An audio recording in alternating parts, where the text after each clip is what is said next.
Düşmüş melekler, zalim devler.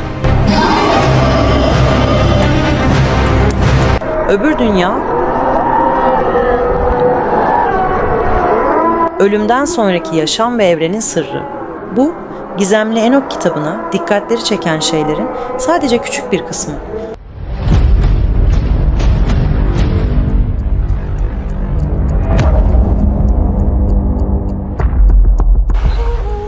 Yahudi ve Hristiyanlar tarafından dikkate alınmayıp apokrif ilan edilen bu kadim yasaklı metinlerde hangi sırlar saklı?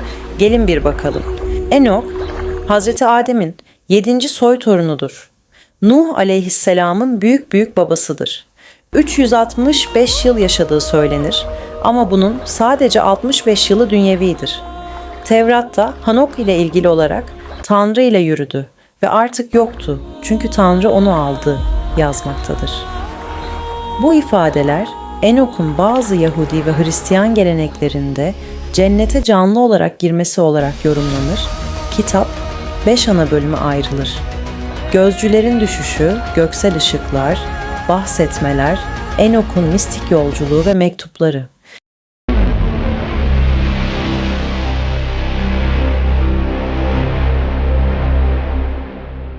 Gözcüler, The Watchers, özellikle Eski Ahit'in apokrif metinlerinde ve Yahudi mistisizminde önemli bir yer tutan melek figürleridir.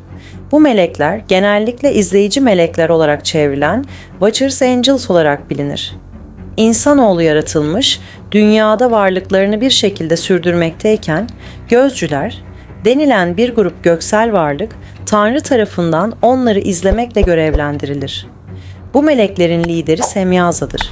Fakat zamanla insanların çoğalması ve onların güzelliği karşısında bu gözcülerin etkilenmesiyle olanlar olur.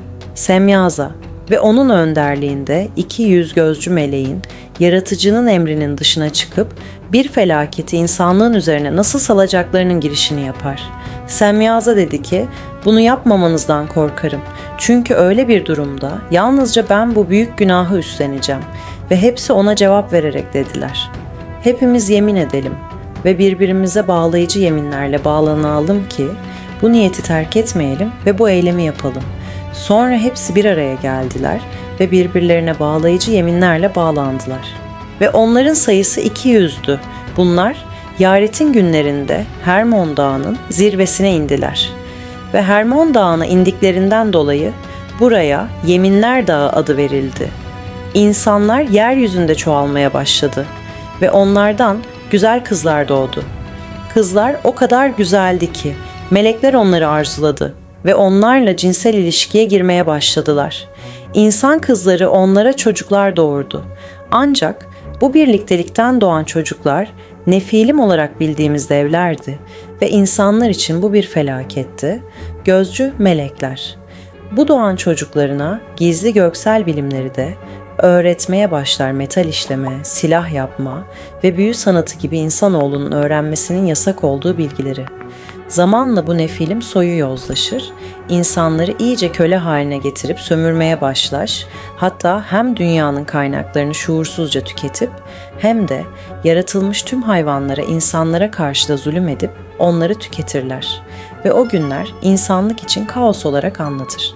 4 büyük melek sonunda dünya gezegeninde yaşananları duyar ve hemen Tanrı'ya iletirler. Ve o günlerde 4 büyük melek, Mikail, Uriel, Rafael ve Gabriel göğe baktılar ve şöyle dediler. Yeryüzündeki kanların sesi göklerin kapısının eşiğine kadar yükseldi. Ve göklerin kapısından yeryüzüne kadar her günah işini işlediler ve ellerini kana buladılar.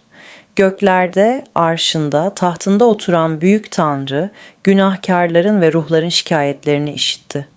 Yeryüzüne baktı ve her şeyin yozlaştığını görüp çok öfkelendi ve yeryüzündeki yaşamı yok etmeye karar verdi. Ve Rab dedi, gözcülere ve onların işbirlikçilerine karşı bir mahkumiyet getirdik.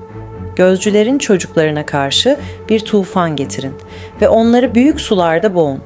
Böylece Tanrı Uriel'i Nuh'a gönderdi ve ona gelen tufan için yapması gerekenleri söyledi. Rab Uriel'e dedi, Lamek'in oğluna git ve söyle. Onun adıyla kendini saklasın çünkü tüm yeryüzüne tufan getiriyorum ve yeryüzündeki her şeyi yok edeceğim. Ve insanların çocuklarına öğretmiş olan melekler yargılanacak, zincire bağlanacaklar. Ve onlar yargılanacak. Onların nesilleriyle birlikte büyük derinliklere atılacaklar ve yargı gününe kadar orada kalacaklar. Rafael'e Azazel'i hapsetmesini, Cebrail'e nefilimleri kontrol altına almasını ve Mikail'e de düşen melekleri yakalamasını emreder. İşte gözcüler. Bu uzun süren savaş ve sonunda gelen nihai tufan, yıkımından sonra artık farklı bir isim ile anılmaya başlarlar. Düşmüş melekler. Savaş sonrası Tanrı, Semiyaza ve diğer gözcüleri yargı gününe kadar cehenneme zincirler. Fakat özellikle Azazel'e karşı insanlara yasak ilimleri öğrettiği için çok sinirlidir ve onu cezaların en büyüğü olarak gördüğü çölün ortasında özel bir çukura zincirler ve yargı gününe kadar cezasını çekmesi için orada onu canlı bir şekilde mahkum tutar.